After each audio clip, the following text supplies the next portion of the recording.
Hello, everyone. Welcome to a new series by Executive Access called Learning from Experiences. Herein, we invite some of the titans of Indian Inc. and get them to delve in terms of what has made them successful, give you a peep into some of the traits and competencies that will actually be flavor of the season tomorrow, give you some takeaways that will help you prepare for the corner room. This series is designed to give you a value addition that will help shape your career and help you realize your true potential. Concepts become outdated. What will become outdated? And what will command premium tomorrow? We will delve in these themes, which we hope will add to your competencies and make you better prepared for the future. We invite you to give your suggestions, your feedback, and what will be a greater value addition for you. Some dilemmas that you're facing in your career today, do not hesitate to write to us. Some things that you would want the future invitees to talk about and discuss, do let us know. If we value add to you and help you become better and more fulfilled and lead a richer career and life, we will only be delighted then. Here's to happy listening, happy value addition, and your feedback will help us serve you better. Hello everyone. It gives me great pleasure of welcoming somebody I think you all know about. Nakul Anand needs no introduction. He is the one who has built and shaped ITC hotels to what it is today.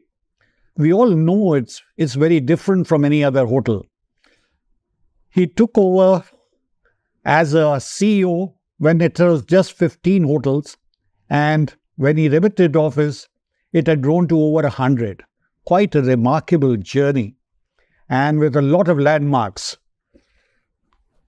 Nakul, when you look back and to the days when you took over as the CEO for ITC, did you ever imagine ITC would grow to what it is today? No, I didn't imagine, but I think one of the fortunate things that happened to me that I took over at a very young age. And I knew by God's grace that provided I'm not sacked, I have a long tenure. So I had 25, 30-year vision. And I accordingly shaped my destiny of the hotel chain, that I didn't have to think just short term. I could think short term and long term. And that's really what is the success of ITC hotels, that you were able to think both, and you were able to give a long-term perspective and shape the destiny of the chain. When you build an institution, especially when you make it grow manyfold, what are a couple of things that you think people should keep in mind? It's not the building. It's not the quality of the size of hotel, etc. What differentiates a service business from the other, right? And that's what's important. The first thing that you've got to do is it has to all be about quality. Everything else follows, right? And what is quality? Is quality do document it? Do you do it normal? Quality is a culture. I remember reading my first book many years back, and as you know, I'm a voracious reader, was a book called In Search of Excellence by Tom Peters and Bob Watson. And they researched a number of Fortune 500 companies to see that what is that magic sauce that makes these companies successful. At the end of it, they concluded by saying there is no magic sauce, there is nothing common between them. The only thing common between them is that they all have a very strong culture, albeit a different culture, but each have a very strong culture. I come back to it. In chemistry, what you call a catalyst, which multiplies an input to an output, or multiplies the output to an input. In between, you have a catalyst. In the army, you call it a force multiplier. Right. In engineering, you call it a machine. Yes. Right? In the service industry, it is culture. So the difference between input and output is multiplied by culture. Therefore, a successful organization must have a very strong culture. And in building a culture, you've got to carry the whole organization with you. It's not my culture, it's our culture. And it's a whole big process. Culture can't be created overnight. Peter Drucker rightly said, a strong culture can eat strategy for breakfast. That culture is such an important part that it's a curriculum. Right? And so one of my first tasks, and I scripted out my destiny and the destiny of the chain, was to create that service-oriented culture which gets imbibed in us and nobody can take it. And that should become our biggest USP and biggest differentiator. Wonderful. But how do you inculcate this culture? You have people with very different mindsets in the organization. Some will see it the way you see it, some won't. So, firstly, culture starts from the top. Right. It starts in the leadership. You must walk the talk, right? Whatever you're saying, you must do. There must be rituals which sort of talk about the culture. There must be rites of passage which shows people what is right, what is wrong, etc. There must be recognition for people who've done the right thing. You must send the right signals. Every promotion is a part of culture. If Ronesh is a deserving person and he gets it, it sets the culture. You work hard in this company, we grow. If Ronesh is the most useless person and gets it, I've set a culture that you've got to be close to the boss. So culture is, everything communicates in culture. And therefore, the leadership has to be very careful in transmitting the culture, right? In practicing everything that he does. And gradually it goes down the line, right? And it becomes a part of the doctrine or the philosophy of the company. Let me give you an example of culture. One of the things that we spoke about, and this changed my life totally. I attended a course in that time, this was overseas, and we had this professor on food and beverage who spoke to us about something called the wow factor. Right. And at that time, the word wow was just known to us as an English word wow, but he explained to us and said that how can one inculcate the wow factor in food and beverage? Right. I came back and I thought about it. And I said, what is a wow? A wow is something that surprises you pleasantly, isn't it? So I gave the company a new vision. And I said, our new vision is the wow at every moment of truth. Now, wonderful. maybe idealistic. Yes. That's where you must look at. If Coke can have a Coke at the arm's reach of every human on this earth, why can't we have a wow at every moment of truth? But Ronesh, more importantly, why did it change my life? Because I began to ask myself, and this is what I spread down the organization, in everything I do, what is the wow? I'm coming to see Ronesh today. What wow am I going to create? Is my dress? Is my hanky matching my this? Am I mentally prepared for the questions he's going to ask? Today, I'm going to give my boss a report. What is the wow in that? My mother's coming home for dinner. How can I make that dinner a wow? Her favorite food, her favorite music. Believe me, it revolutionizes and makes life so much more interesting. So not only in official life, in personal life, if you're driven by that wow, right? That wow at every moment of truth, then ask yourself, it becomes a part of a habit, it becomes a part of a culture, it changes your life and makes life so much more interesting. Great. So I think one of the things that possibly you do, and it's a part of your DNA, is whatever you do, you always are looking at creating an impact and making a difference. Is it something that shaped your philosophy? Absolutely. The wow at every moment of truth. Exactly that. I keep asking myself everything. What is the wow in this? What is the wow in this? What is the wow in this?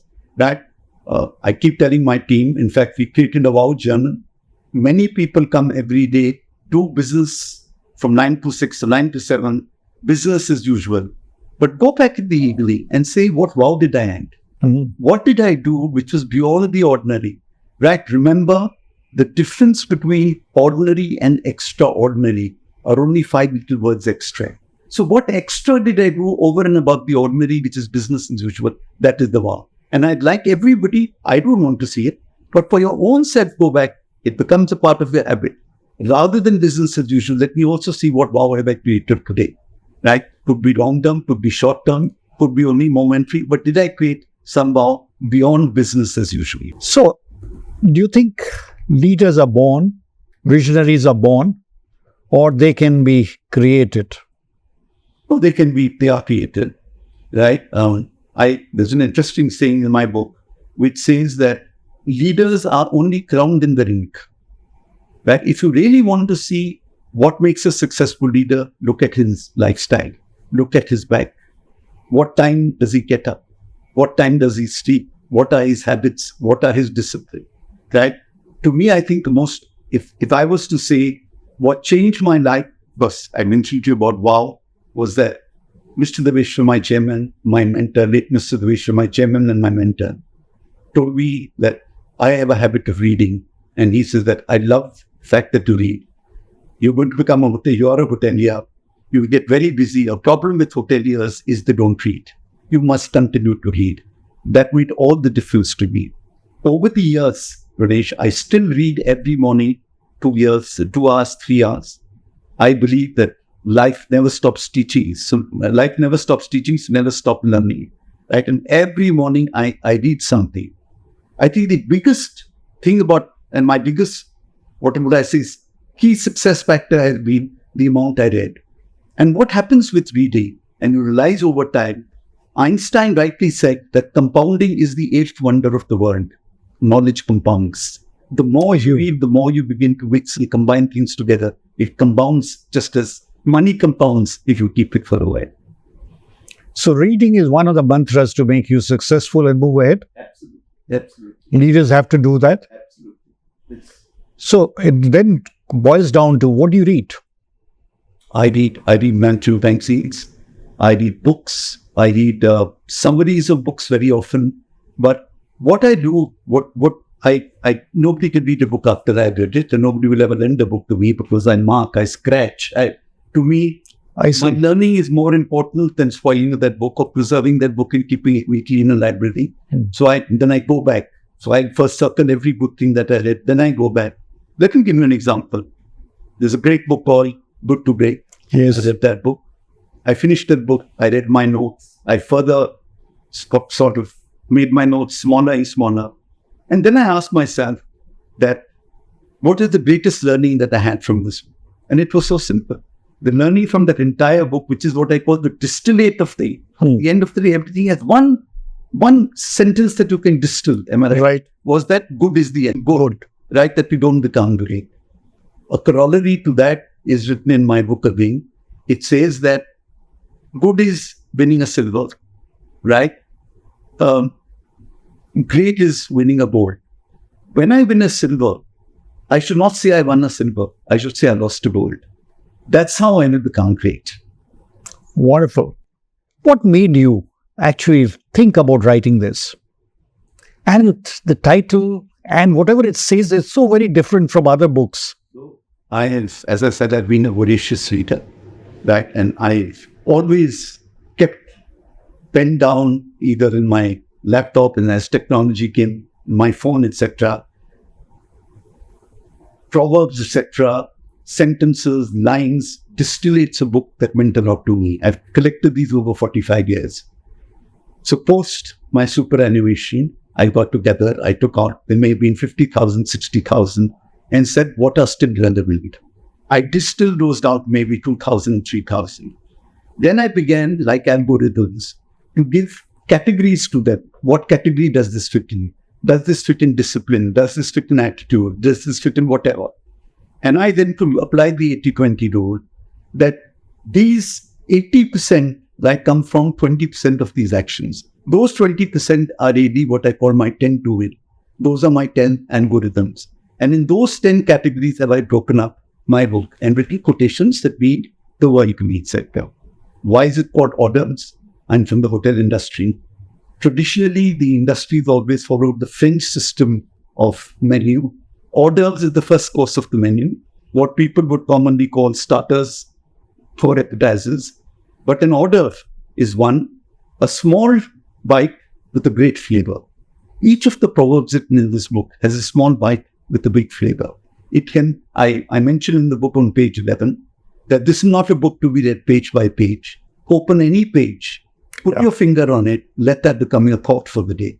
And keep thinking about it as to yes, no, what have I done with Adnan? And you'll find that it will be helpful. Why did I write this book? I've always believed that God has been kind to me.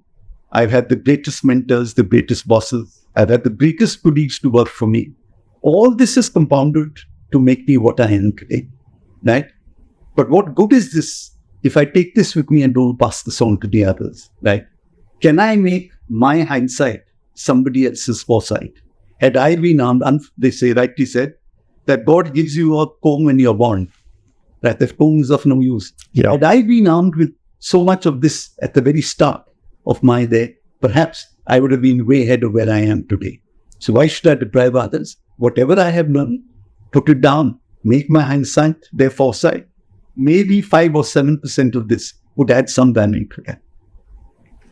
So orders is the appetizer. The main course is to follow. But there's a book called which I'm in the process of writing, To Serve with Love. That I've always believed that service cannot be scripted. Service cannot come as a platitude. Service has to come from the heart. True. Therefore, the first part about service is to be able to serve with love. That's why you say you recruit for attitude and you train for skill. Right? And therefore, the attitude that one is oriented towards service, Atiti Devo Bhava, our guest is God. That's the sort of people you would look for in the hotel industry. In your recruitment, skill will follow later. Attitude, and Bharin says in the book, it's your attitude and not your aptitude that determines your attitude in life. So it's all about attitude, the attitude about the ability to not serving people. What has helped shape your management philosophy? Because one thing that I've observed is you think very differently. I would attribute it again to reading. I think the more you read, and coming back to how knowledge compounds, I think, and always reflecting on what you have done. One of the things I think in life, which has again been very kind to me, I have always taken out time and think and reflect for an hour in the morning after my reading. And believe me that 1 hour is my most valuable time that I have, and I will not miss it for anything. What I've read, what I've done, what I'm going to do, etc. The moment you begin to think, right, it's amazing what it does. Problem with us very often in life is that we are so busy running from place to place, we forget to think. If you don't think, you're just doing what everybody else is doing. In an F1 stop, in an F1, you've got a pit stop. Right. What happens in a pit stop? You stop, Yeah. change your tire, you move. Yeah. A pencil, you sharpen, and then you move forward. The sharpening of the pencil in the pit stop, here is the time to think, reflect, and then move forward. So what are some of the prescriptions, say 3 of the top ones that budding CEOs should look for to become not only CEOs, but also to become great CEOs? I think there has always been a debate between the micromanager and the macro manager. Right. The CEO, should I look at the helicopter view and look at the vital few versus the trivial many, or should I look at attention to detail, etc.? Right. I don't have an answer to that. I don't think anybody has an answer to that. What is the practice that I followed? Yeah. Maybe because my industry was such that it's also an industry of detail. I've always kept one eye on the microscope and the other on the periscope. So one eye on attention to detail, the minor things, etc. The other one on the periscope. What are the trends? What is the future? Where is the world moving? What is Gen Z going to want tomorrow? What will be the customer needs of his? Would his food or her food habits be different, etc.? So that is one eye on the microscope, one on the periscope. I'm sure people would argue, and this is my personal view, that no, a CEO should be 85% on periscope, and some would say something, but I'm very clear that I would be half and half. I would not take my eyes off the microscope either. I think I would, in a service business especially, that I set the trend, I set the culture. If I walk by and a cushion is not lying straight and I don't correct it, that nobody else will tomorrow. That's culture, exactly what I was talking. Somebody asked me that in after my book that, and so I'm coming to your second and third part of your thing, that of these 10 to win that are my algorithms, which are the most important ones that I think in that? I said no. I based my entire book on 2 which are not included in these 10 to win. And these are the 2 most important words that I think. One is attitude, one is discipline. Interestingly, Ronesh, if A is 1, B is 2, Z is 26, there are only 2 words in the English dictionary which total up to 100. That is attitude and discipline. And? Discipline. Discipline. Right? And attitude is the way you think about it. Right. Then you can curse the rose, right, because it has thorns. Yeah. You can bless the thorn bush because it has roses. Or depends on what to do. And discipline is the bridge between a dream and accomplishment. You have to have a dream, but you must have the discipline to achieve it. So and these two words go hand in hand. My attitude towards discipline, my discipline towards attitude, right? My discipline towards waking up every morning and reading. If I wouldn't be doing it, I wouldn't have been able to have some of this conversation with you. My discipline to be able to pass on my knowledge to others. My discipline to be able to get up early morning, do my 1 hour of thinking or 45 minutes of my thinking. My attitude towards positivity, my attitude towards looking at the optimistic side and not the negative side. My attitude towards the extraordinary and not the ordinary. Look at the extra. My attitude towards questioning everything. That nothing is given. Right? So I would question everything. Why is this like this? Why should this light be like this? Why should this switch be like this? And very often you find answers that you would never even think that you would find it. So sum total of it, 3 things: the microscope and the periscope. Number 2, attitude. Number 3, discipline. Wonderful. So if you look at the periscope and say, let's look at 5 years from hence or 10 years from hence, what are some of the traits, qualities that you think the CEOs of tomorrow need to have? I think that the customer is certainly changing, right? As they say that there are decades when nothing happens and there are weeks when decades happen. True. And that's what happened in the pandemic. It totally changed the customer. It changed our values. It changed everything we thought of. Right? What became most important to me was my health. Everything else was secondary. And in health, I now started looking not at lifespan, but at health span. How many years do I lead a healthy life? Right. From this came the next part, which is sustainability. Because I realized that I cannot be well in an environment that is unwell. Therefore, sustainability, right? And the Earth's environment is as important for my health as anything else is. There are studies to show of how pollution and deaths were connected in the pandemic, etc. So these are really the changing trends.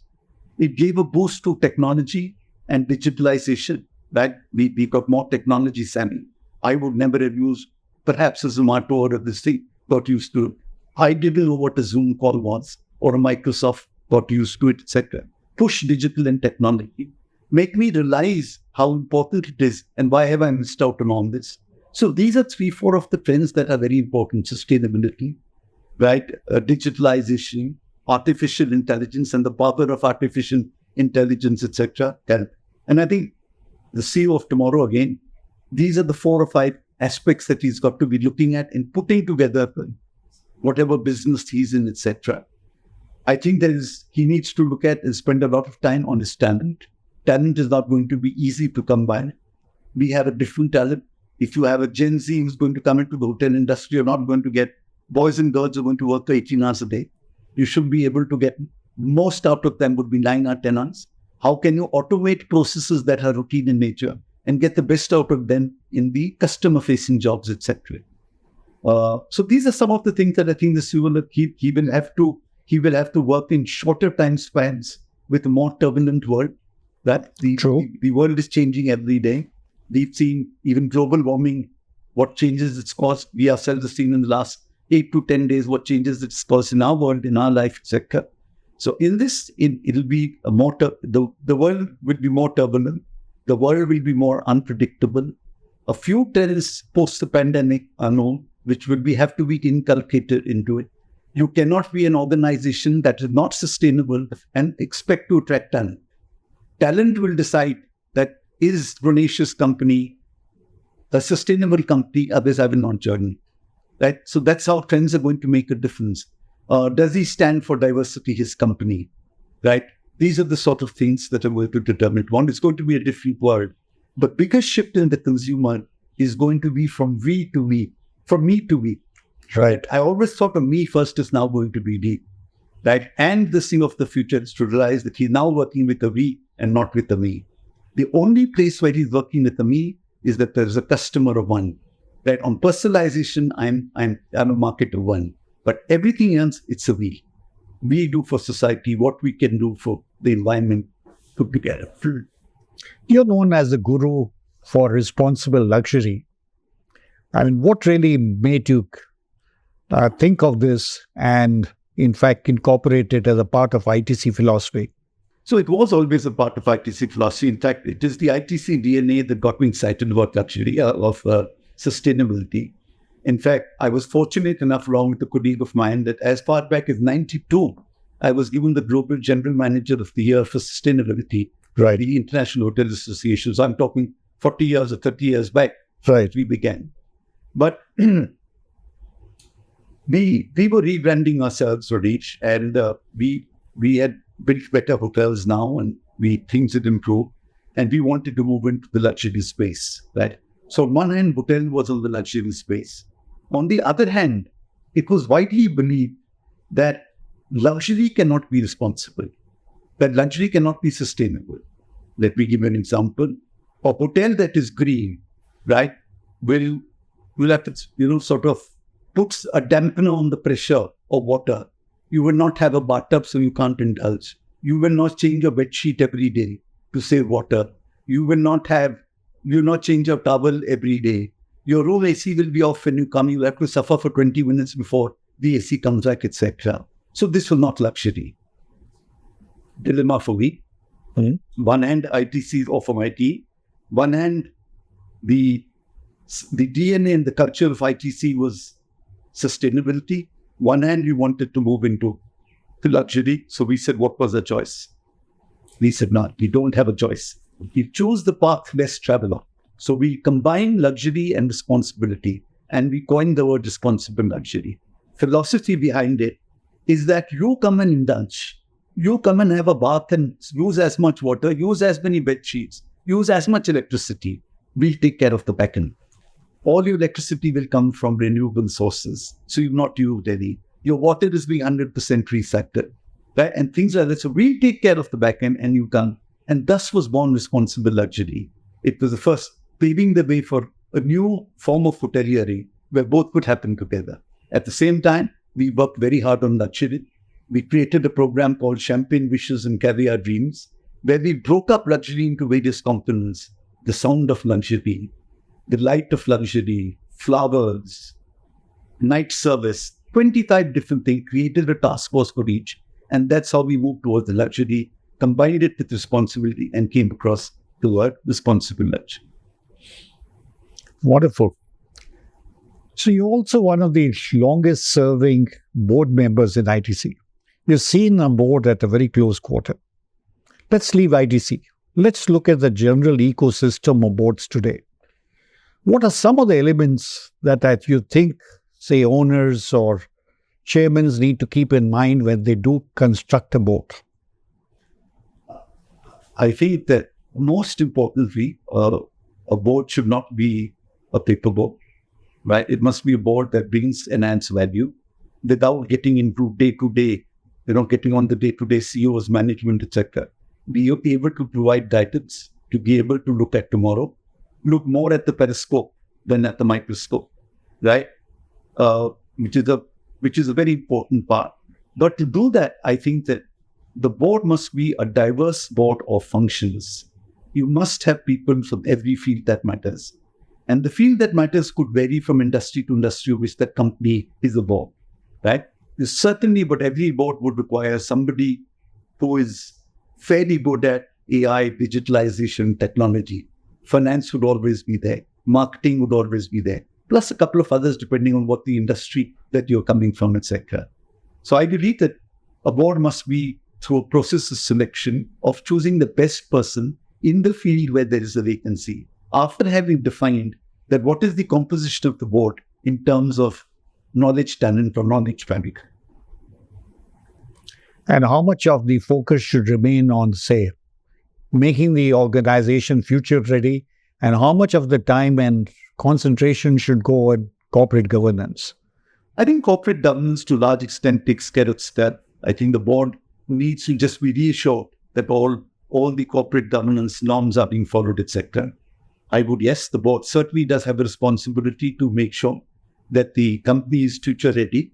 The board can lay out the direction, but the path will be laid by the CEO and his team, etc. And I think so. A board has to balance both. They have to look at corporate governance. They have to look at what's happening. They've got to look around what's happening in competition. How are we performing vis-a-vis competition? Are we providing a superior competitive performance, right? I think some of the issues that the board needs to look at. And say for prospective board members, any elements of the DNA that you think are imperatives? I mean, for a board member, you're choosing a board member. What could be some of the imperatives for us to validate when you choose a board? I think number one, as I told them, that the vacancy, you can't have 7 guys from finance unless you're totally in a finance-related company. One is the diversity of talent in terms of expertise and skills so that the board member can add value. And of course, integrity, honesty, all that goes without saying.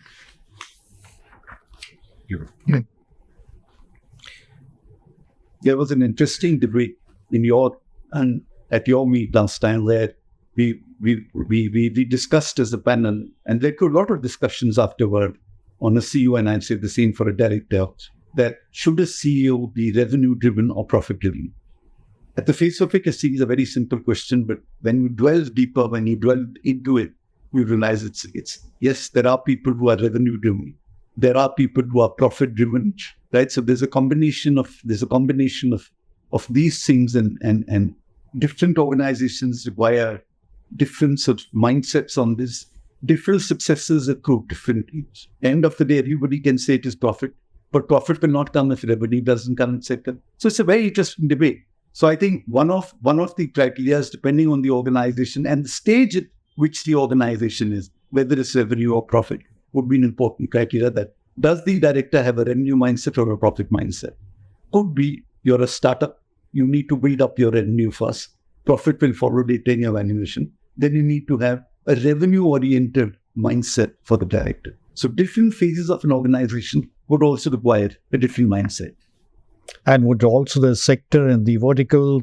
Absolutely. Again, sectors have different levels of maturity.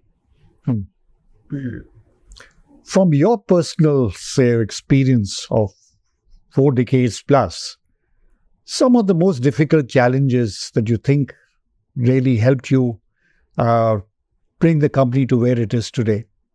Difficult choices that you made. One of the biggest challenges that we had with the pandemic. Right. I don't think that any industry could have been worse affected than hospitality, where even cars were not allowed to move. Right. And we are a business of mobility. Right. That when we build a hotel and we open it, we pray to God and we say that it'll never shut because the hotel is 24 hours. For the first time, the pandemic made us realize how vulnerable we are that even hotels shut down. And big challenge.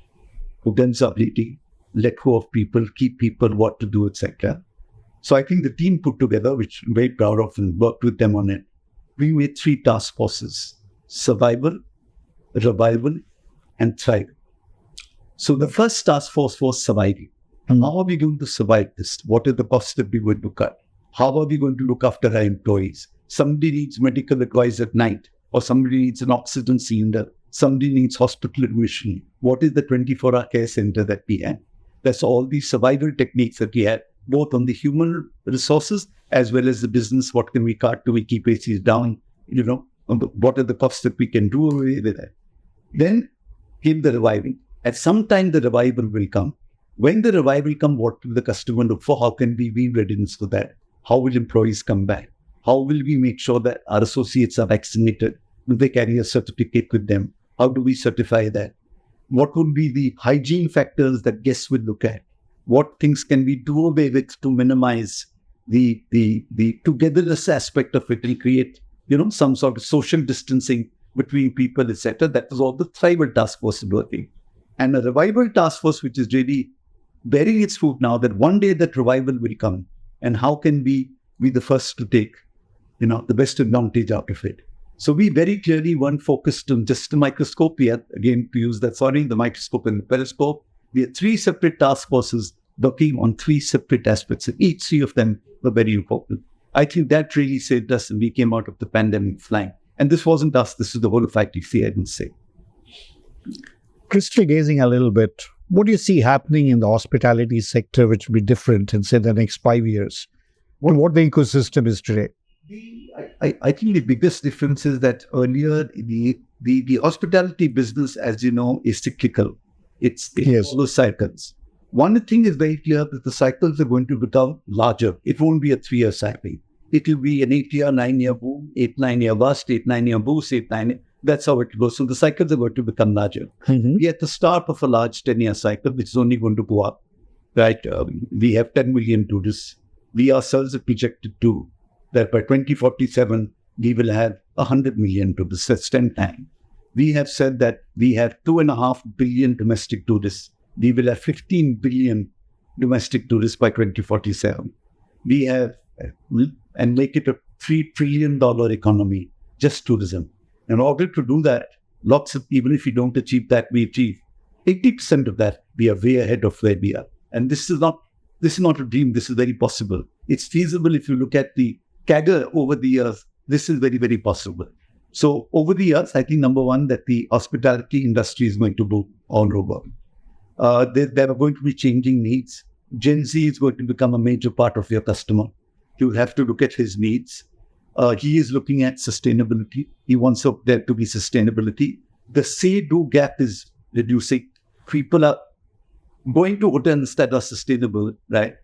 People are health conscious. People will be more wary about where the food comes from, what you serve them. It must be labeled properly. What are the things, etc. Health. In health, things like sleep, etc., will be very much more important. So these are some of the things where the hotel industry will sort of have to pay a lot of attention. In addition to this, as I told you, you're going to get an absolutely new source for talent, which is the Gen Z. He or she is very different to Gen X and Gen Y. You have to adapt in making them comfortable and attracting them to this industry.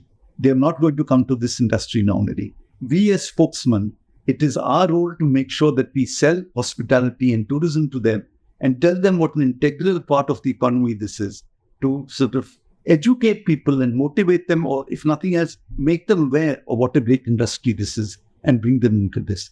Otherwise, if you look at it on the face of it, then say, 18 hour industry, 24/7, that is not our industry. You can't work from home, So a lot of these factors will come in, but we've got to work hard to redo our expectations from them, redefine the working patterns for these people, and spread our message to them on the importance of hotelier.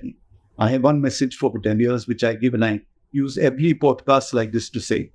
I say that you must be very proud to be a hotelier. And if you're not, then I think we need to wake up. When you go to a party, Ganesh, and you meet a doctor, you ask him, what do you do? He'll say, I'm a doctor. He doesn't say, I work at Medanta or I work at Max. You meet a person who's from IIT or from that background, he'll say, I'm an engineer. True. You meet somebody else, he'll say, I'm an architect. Yeah. I'm a chartered accountant. A hotelier says, I work for Taj or Uber or a dealer. I said, no. I'm first a hotelier. My profession is no less than any of the other professions. So don't undermine your profession. Your profession comes first. Hotelier is a big professional. Everything else comes second, your company. And that's the spirit that I want to inculcate in future hoteliers. And that's what I'm proud of myself. That's great. Absolutely. We spoke of Gen Z. What are 3 things that you think Gen Z, who aspire to be actually great leaders, 3 success mantras that they should keep in mind, looking at today's ecosystem? They are impatient. Yes. Therefore, instant gratification would be very important for them. That's one part. I did tell you they'll be very tech savvy, right? And their decisions will be driven by tech and AI, right? And number 3, there'll be no compromise on sustainability. It's a no-no for that.